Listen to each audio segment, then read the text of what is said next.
So one of the things we need to do on this boat, very simple, we want a solar installation. We want a good solar installation. We want to be able to basically be off-grid for as much as we possibly can. The idea is we're going to be cruising the entire canal system, or as much of it as we possibly can over the next year and more.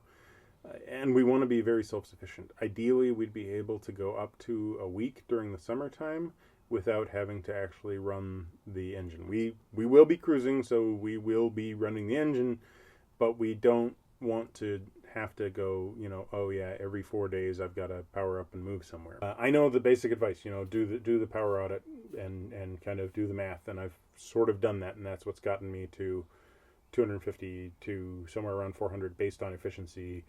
We've got a lot of square footage where we can put these semi-flexible panels, so we can get up to that sort of wattage, but we don't want to go overboard, and we definitely don't want to just be, throwing off power most of the time because we don't have enough batteries for it, or we don't have the right batteries for it. We have very few power requirements. They're not that deep. It's mainly running, laptops, some battery chargers, things like that, much of which I'm already working on converting to 12 volt. 240 volt requirements are relatively few.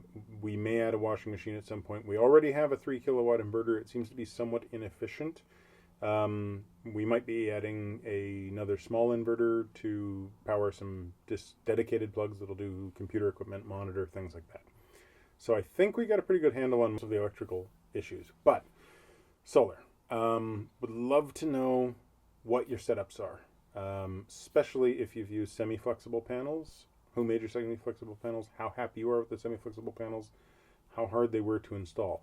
We have a fairly cambered roof. It's fairly curved and it's fairly high. Our boat is high enough that we're taking disassembling antennas and everything to get through a couple of bridges on the Basingstoke, and we want to go everywhere. So we really don't want to add a lot of extra height. And almost all of the rigid panels, although they're definitely cheaper and they're definitely more efficient, and you can tilt them at the sun and everything, run into the problem of they're going to add several inches, and they're going to be hard to get put on that curve without custom building some sort of brackets. So semi-flexible seems to be the way to go. No idea on best brands or anything. We've talked to people at Crick. We've had a couple of explanations of different products, but I'd love to have some idea of what panels you've used, what size panels you've used. Current battery system, we have 4 110 amp domestic batteries. They're nothing hugely special. They're about 3 years old, I think. Still in good condition, still delivering power, but do we need to expand the battery pack?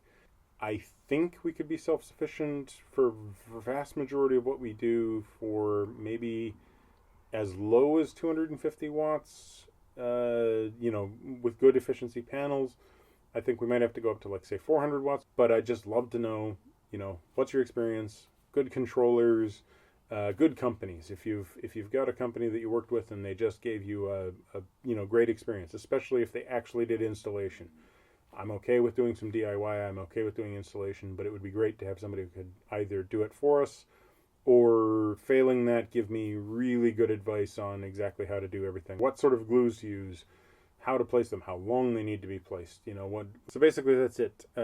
Solar's fairly simple. Like I say, we think we know pretty much what we need, but little leery of throwing that sort of expense at something which, because we've met somebody who had a good pitch or something, we've gone down the wrong path. So anything you got, if you've got a good solar installation that you're happy with, or if you've had one where you're like, oh, I'm about 150 watts too low.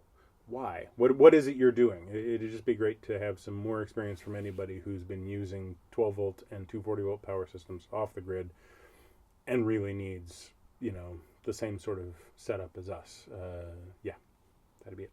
So, yeah, advice. Any advice. Love to get advice.